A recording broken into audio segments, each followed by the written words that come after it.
when we look at the Australian national flag and we see the Southern Cross, it's a reminder how unique our geography is and what a distance we have enjoyed over the years from many of the ancient hatreds in the Middle East and even Europe. But yesterday was a dark day in Australian history because we realised that those hatreds had come right to our front door. Iran has sponsored terrorist acts on our soil against Jewish Australians. The Iranian Revolutionary Guard Corps conducted operational activities to firebomb a place of worship in Melbourne, to firebomb a business in Sydney. And to focus on that would be to miss the larger frame of the last 2 years, which has occurred under this Labor government, and that is we have seen a crisis of anti-Semitism erupt in this country. We've had a series of appalling incidents of vandalism and public displays of support for terrorists, and it's left many of our Australians very shocked and troubled by this, but particularly Australians of Jewish heritage and faith who feel under siege, who feel like their country is disappearing before them, who have always considered themselves Australians but now are being targeted by a foreign government in Iran. But it's not just public displays of anti-Semitism. We have seen crime and hate spread across many parts of our community. Our universities have been transformed into nurseries of hatred, where students chant from the river to the sea. The river to the sea, I'm guessing, is not something they understand all too well. It's drawn direct from the Hamas charter documents as short a time ago as 2017. It means that Hamas wants to see the Jewish people extinguished from the Mediterranean Sea to the Jordan River. It's effectively a call to violent action.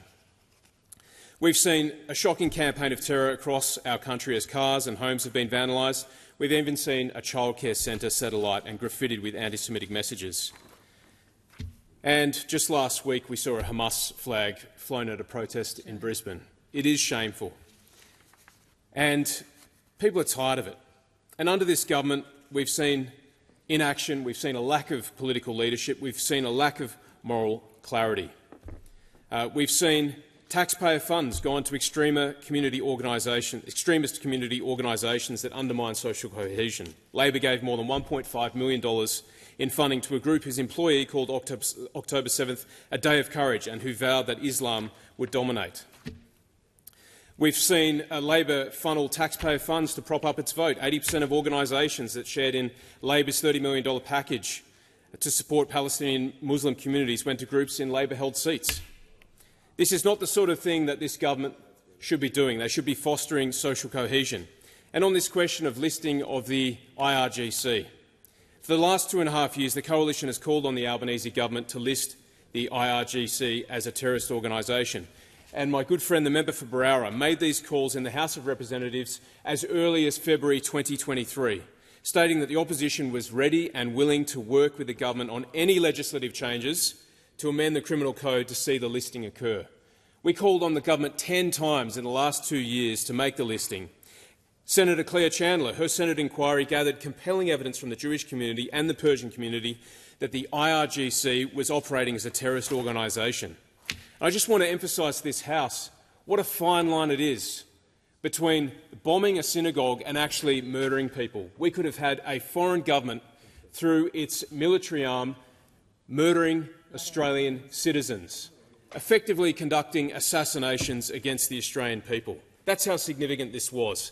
And it's taken ASIO, after 10 months of painstaking work, to get the government to a point where they can finally see the necessity to list the IRGC as a terrorist organisation. And we'll do that. We'll do that as fast as humanly possible because we think it needs to be done.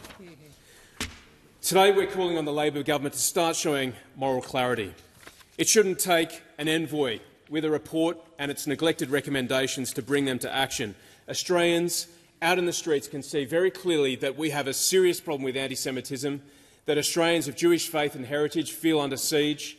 Their places of worship are being bombed, their businesses have been firebombed, there's vandalism, there's calls on the street for them to be extinguished as a people, and this government needs to— And I give the